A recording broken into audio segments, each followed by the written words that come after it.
استاد قشیری لکھتے ہیں کہ ہم یہ جو رسالہ لکھ چکے، اب اس کے آخر میں مریدوں کی ہدایت پر تھوڑا سا کلام کرتے ہیں تاکہ وہ اس پر عمل کریں اور ہمارے لیے نجات کا سبب بن جائے۔ اب انہیں امید تھی کہ یہ قیامت تک آنے والے مرید اس پر عمل جو بھی کرے گا ہماری دی ہوئی نصیحت پر، اس کے اندر ہمارا حصہ بھی رب رکھے گا،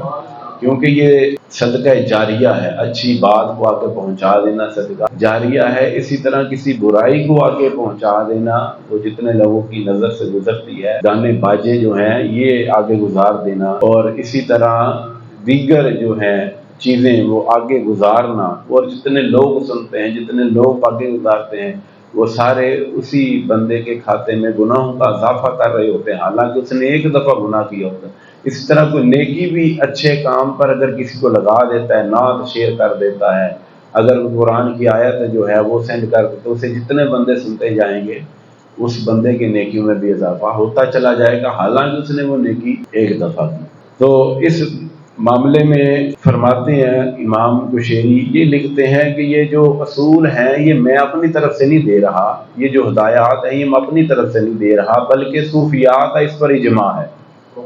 جو ہدایات ہم آپ تک پہنچا رہے ہیں، صوفیاء اس کو سنتے سمجھتے جانتے ہیں، اور ان ہدایات پر اگر کوئی عمل کرے تو وہ بندہ ضرور طریقت کو پا لے گا۔ چونکہ یہاں پر اکثر درس جو ہوتا ہے ہمارا طریقت کے موضوع پر ہی ہوتا ہے، اس لیے شعلہ بیانی سے زیادہ ضروری ہے کہ آپ کی توجہ رہے اور ہماری توجہ رہے تو بات آپ کے سینوں تک پہنچ سکے، نہ کہ صرف کانوں سے ٹکرائے، دماغ میں ہلچل پیدا کرے اور پھر وہ رخصت ہو جائے۔ ٹھیک ہے جی، اصل علم وہ ہے جو دل کے اندر قرار پکڑے اور پھر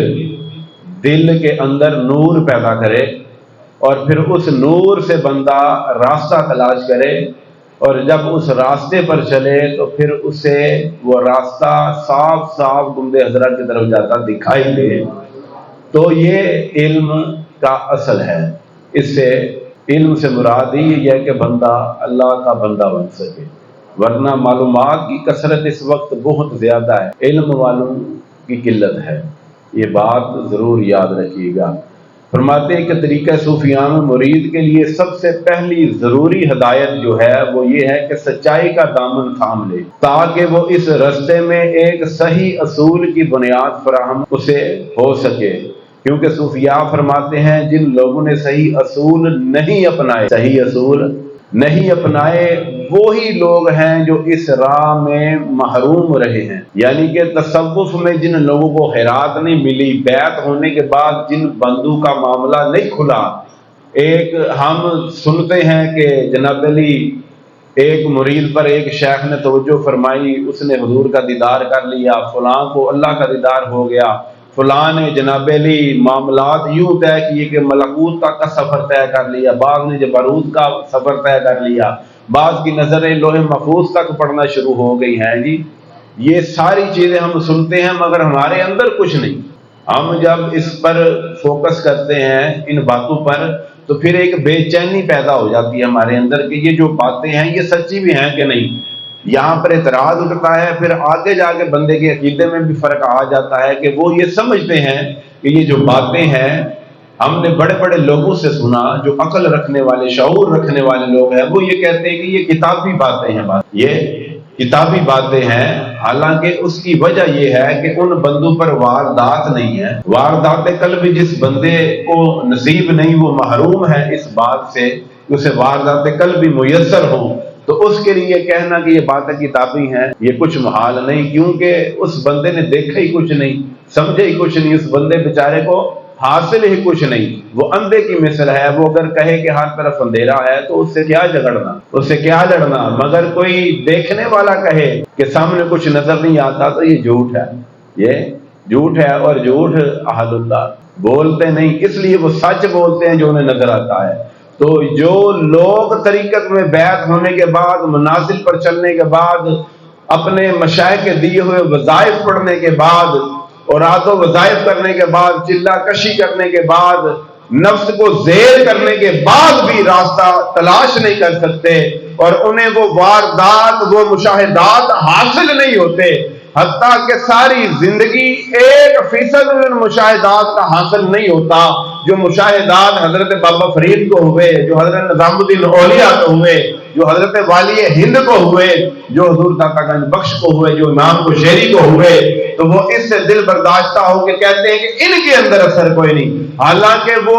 تصوف کے پہلے بنیادی اصول سے ہی ناواقف ہیں، اور وہ یہ ہے کہ جب کوئی مرید ہو اور راہ تصوف پر چلے، سلوک کی منزل پر قدم رکھے، تو اس کا پہلا جو ہے اس کی ذمہ داری وہ یہ ہے کہ سچائی کے دامن کو تھامے، سچائی کے دامن کو تھامے، اور سچا بندہ حلوت میں بھی سچا ہوگا، سچا بندہ جلوت میں بھی سچا ہوگا۔ ایسا کبھی نہیں ہوتا کہ وہ حلوت میں تو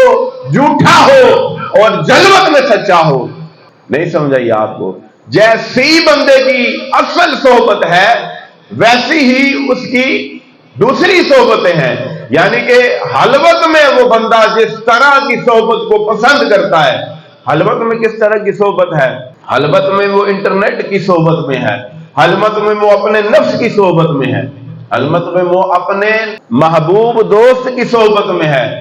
جسے صوفیاء نفس امارہ کہتے ہیں، جسے نفس امارہ کہتے ہیں، جسے رب فرماتا ہے کہ یہ برائی کی طرف لے کے جاتا ہے، اس کا ساتھ نہ دینا، مگر جو برائی کی طرف لے کے جاتا ہے ہر بندہ اسی سے یاری لگا کے بیٹھا ہے۔ جو بندہ دین پر نہیں چل سکتا، حضور کی تعلیمات پر عمل نہیں کر سکتا، اللہ رب العزت سے اس معنی میں محبت نہیں کر سکتا کہ جس کے لیے اسے پیدا کیا گیا، وہ بندہ لازم ہے کہ وہ بندہ نفس کے ہاتھوں میں اپنا ہاتھ دے بیٹھا ہے اور اس کی یاری پر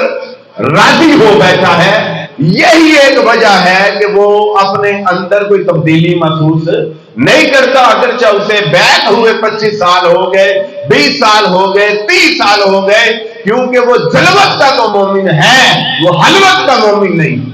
وہ حلوت کا مومن نہیں۔ تو جب تک کوئی مرید حلوت میں اس درجے پر فائز نہیں ہوتا کہ اسے مومن کہا جائے، اسے مومن کہا جائے، تب تک مشاہدات کا سلسلہ شروع نہیں ہوتا، تب تک وہ اپنا معاملہ سچائی پر نہیں لاتا۔ تو جب کوئی پہلے اصول سے ہی محروم بیٹھا ہو، پہلے اصول سے ہی محروم بیٹھا، حق تو یہ ہے کہ ایک بندہ اگر کسی کو نصیحت کرنے والا ہے تو حلوت میں اپنے نفس کو نصیحت کرنے والا ہو، اگر کوئی محفل میں لوگوں کے سامنے رونے والا ہے تو حلوت میں اپنے رب کے حضور رونے والا ہو، اگر کوئی دنیا والوں کے سامنے کثرت درود پڑھنے والا ہے تو رات کی حلوتوں میں کثرت سلام پڑھنے والا ہو، کیونکہ درود پڑھنے سے ثواب ملتا ہے، سلام کہنے سے جواب ملتا ہے۔ اور جب ایک مرتبہ وہاں سے رحمت کا جواب مل جائے، حضور فرما دے تجھ پر رحمت ہو، تو پھر بتا رحمت تیری طرف دوڑے گی کہ نہیں؟ حضور جب کسی کو جواب ارشاد فرما دے، اپنی زبان مبارک سے کہے کہ تجھ پر رحمت ہو، ہاں جی، پھر ساری زندگی وہ رحمت تیرے لیے کافی ہو جائے گی، قبر میں بھی اور حشر میں بھی وہ کافی ہو جائے گی، کیونکہ وہ سچی زبان اس سے جو نکلا وہ ہو گیا، کیونکہ معجزہ میرے نبی کا کہہ دیا تو ہو گیا، آپ نے قطرے کو گلیا، کہہ دیا تو ہو، جو حضور فرماتے ہیں وہ ہو جاتا ہے۔ خدا کی رضا چاہتے ہیں دو عالم، ہے جی، یہ محدث بریلوی بولتا ہے، خدا کی رضا چاہتے ہیں دو عالم، خدا چاہتا ہے رضا محمد۔ حضور جس طرح راضی ہوتے ہیں، رب حضور کو طرح راضی کر دیتا ہے، رب کا جھاکا کچھ نہیں، رب کسی سے ڈرتا نہیں، رب کسی سے ہدایات نہیں لیتا، رب کسی کی تعلیمات کا فالوور نہیں ہے جی، سبحان اللہ۔ سارے انبیاء اس کے فالوور ہیں، حضور بھی اس کے فالوور ہیں، مگر یہ محبت کا جناب علی حسین رشتہ ہے محب و محبوب کے درمیان، کہ کہا کہ محبوب ہمارا تو جاتا کچھ نہیں، جو تو کہے گا ہم اسی طرح کرتے جائیں گے۔ تو یہ اصل بات یہ ہے کہ حلوت کا جو مومن ہے وہی اصل مومن ہے۔ جلوت میں تو سارے ہی جناب علی، جس طرح آپ کسی کا سٹیٹس چیک کریں تو ہر بندہ اللہ کا ولی نظر آتا ہے، ہر بندہ دوسرے کو نصیحت کرتا نظر آئے گا، واٹس ایپ سٹیٹس چیک کر لیں، فیس بک سٹیٹس چیک کر لیں، پوسٹ چیک کر لیں، ہر بندہ جناب علی اپنے آپ کو بڑا پارسا سمجھتا ہے اور اسی طرح کی ہدایات جاری کرتا ہے، حالانکہ آپ بہتر جانتے ہوں گے اس بندے کو جو اس وقت سٹیٹس لگا رہا ہے اس کا باطن کیسا ہے، اس کا ظاہر کیسا ہے، کیونکہ آپ اس کی سنگت میں رہنے والے لوگ ہیں، وہ آپ کا یار ہوگا، آپ کا عزیز ہوگا، آپ بہتر جانتے ہیں کہ اس کے قول و فعل میں کھلا تضاد پایا جاتا ہے۔ اور جب قول و فعل میں یکسانیت نہیں رہتی، قول و فعل میں یکسانیت نہیں رہتی تو بندہ مومن نہیں رہتا۔ مومن وہی ہے جو بندہ یکسانیت رکھتا ہو، اس قول اور فعل میں جو وہ قول کہتا ہے وہی فعل کرتا ہے۔ نہیں سمجھے؟ اگر کوئی کسی کو درود پڑھنے کی تلقین کرتا ہے ہو تو اس نے 50 بار بھی نہ درود پڑھا ہو دن میں، تو یہ بندہ کس زبان سے تلقین کرتا ہے؟ اگر کوئی کسی کو اللہ کے ذکر کی طرف بلاتا ہے اور اس نے کبھی خلوت میں اللہ کا ذکر نہیں کیا، وہ بندہ کیسا ذکر کرنے والا ہے؟ حالانکہ اللہ کے حبیب نے فرمایا کہ 7 اشخاص ایسے جسے اللہ اپنی عرش کا سایہ عطا فرمائے گا معاشر والے دن، جس وقت کوئی سایہ نہ ہوگا، ان میں سے ایک جوان وہ ہے جو رات کے وقت ذکر کرے اور روئے۔ رات کے وقت ذکر، اس میں عجیب لذت ہے کہ وہ جب رات کے وقت کوئی ذکر کر کے اپنے رب کو یاد کر کے، اپنے محبوب کو یاد کر کے، اپنے معبود برحق کو یاد کر کے ذکر کرتا ہے اور روتا ہے نا، تو یہ روح کا رونا ہے، یہ دل کا رونا ہے، یہ عالی آنکھوں کا رونا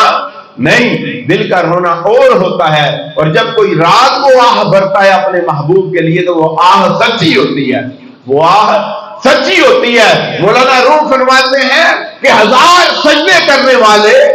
1000 قرآن پڑھنے والے، 1000 روزے رکھنے والے، 1000 نصیحت کرنے والے اس مقام کو چھو نہیں سکتے جس مقام کو رات کو ایک آہ بھرنے والا کراس کر جاتا ہے، گزر جاتا ہے، نکل جاتا ہے اس درجے سے۔ کس کی بدولت؟ صرف رات کو محبوب کے ہجر میں ایک آہ بھرتا ہے، ایک آہ بھرتا ہے۔ رب نے انسانوں اور جنوں کو احباب ذی وقار اپنی عبادت کے لیے پیدا کیا، اور جس کو عبادت کے لیے پیدا کیا اس سے مقصود صرف عبادت ہے کہ اس سے ڈرا جائے اور اس کی عبادت کی جائے۔ اگر ہم اس پر ڈیپلی غور کریں، اس پر ہم اپنا پوری طرح توجہ کریں تو جو ہمیں سمجھ آتی ہے وہ چیز یہ ہے کہ ہم جس کی عبادت کرتے ہیں اس کا ذکر کثرت سے کرتے ہیں، اس کا ذکر کثرت سے کرتے ہیں، اس کا حکم اپنے لیے ضروری سمجھتے ہیں اور آخری سمجھتے ہیں، اس کی تعلیم کی روشنی میں اپنی راہ کو تلاش کرتے ہیں۔ تو جب ہم کسی کا اتنا حکم مانتے ہیں تو لازم ہے کہ دل اس کی محبت کا شکار ہو چکا ہے،